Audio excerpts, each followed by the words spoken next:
Welcome to my channel. In this video I will show you how to fix the sticky surface of the plastic. When I have this joystick, but if you save this in your storage many years after, when you go back you see that it's sticky, and if you try to clean this or attach, you see that the stick becomes like that. So we want to somehow to fix this problem, you see. And the only way I found to fix this is to put wrapping alcohol. So you take a lot of these cotton buds, you put them together,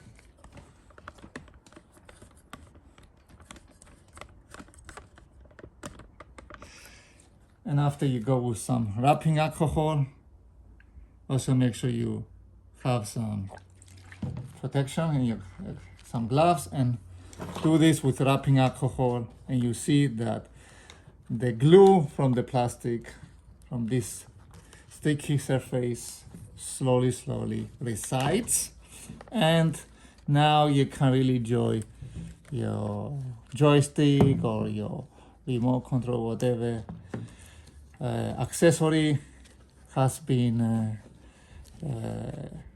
affected by time and it has been deteriorated. So try this. Let me know if this technique help you to restore your old plastic items, and let me know if you find any other solutions or any mishaps you had. So thank you for watching. After you do, it should look nice and smooth, and shouldn't be much sticky anymore. Thank you. Bye bye.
So thank you for watching this video, how to clean plastic when it becomes sticky. If you have any questions or comments, let below. Thank you.